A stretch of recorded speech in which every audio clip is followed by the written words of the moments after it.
All right, so follow mode, or getting your dog to be a follower. We say this a lot and we implement this a lot, but what does it mean?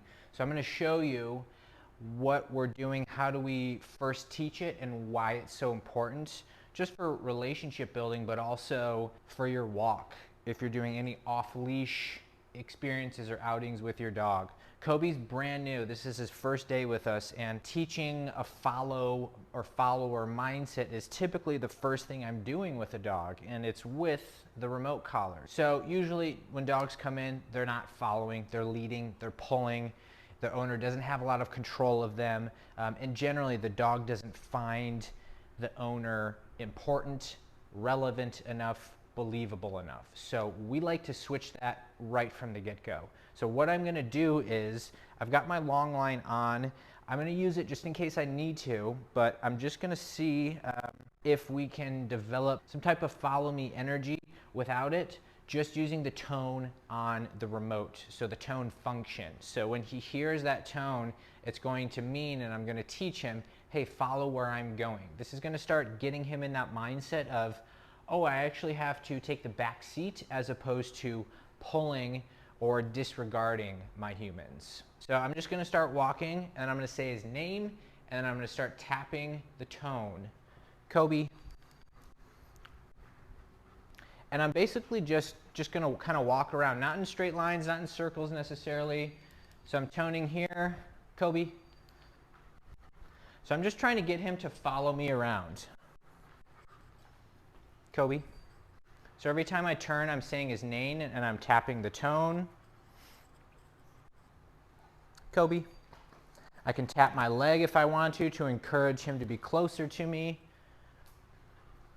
So what we'll find pretty quickly, and again, there's no rush to this, and I'm not in any particular rush achieving this, but I'm trying to, Kobe, I'm just trying to get a dog to find me a little bit more relevant and pay a little bit more attention to me. So I'm not trying to get him on a specific side just yet. Eventually I will. But for now, just can he follow me and just kind of pay attention? Kobe? Kobe? So if he wants to switch sides, that's fine.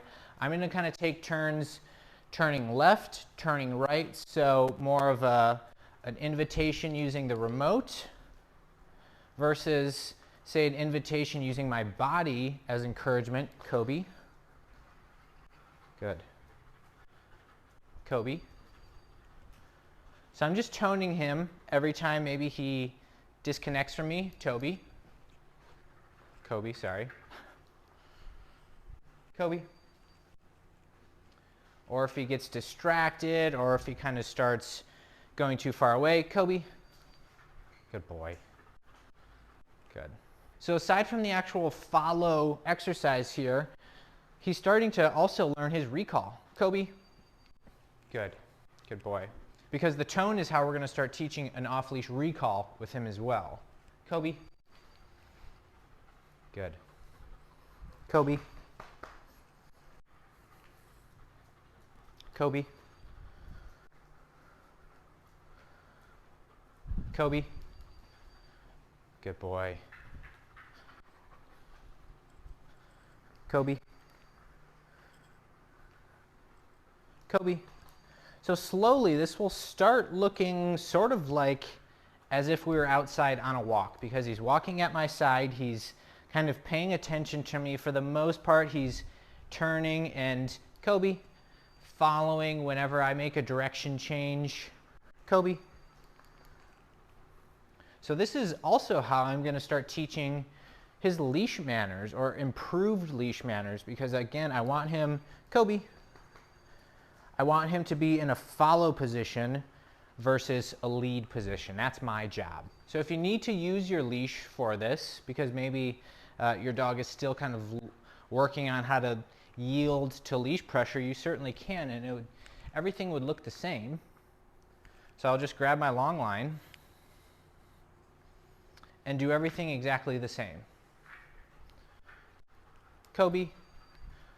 So I'm also using leash pressure to teach him Kobe, when to turn when I turn. Good.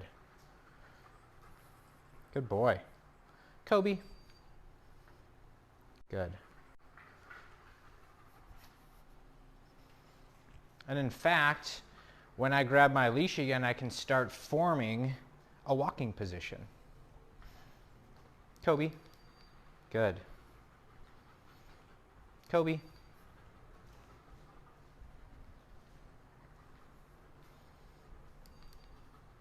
Good boy. Kobe. Good. So these are the beginning steps of getting your dog in follow mode. Follow mode is incredibly important, just kind of how I mentioned at the top of the lesson here. If your dog isn't following, then we've got some issues in terms of how they see you, how they perceive you, and if they want to or will even listen to you. So as we progress here, I'm just going to kind of continue shortening my leash, emulating, the leash length of a walk.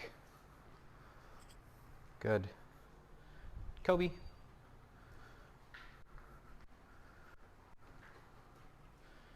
So it's not perfect by any means, but these are the building blocks of a solid heel command or a loose leash walking position.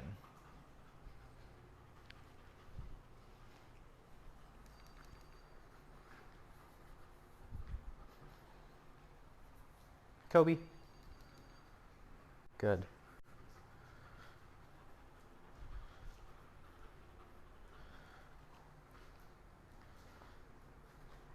Kobe. Sit. Good. So take this home, try it with your dog if you're wanting to develop more of a follow mode in them and a leader mode in yourself.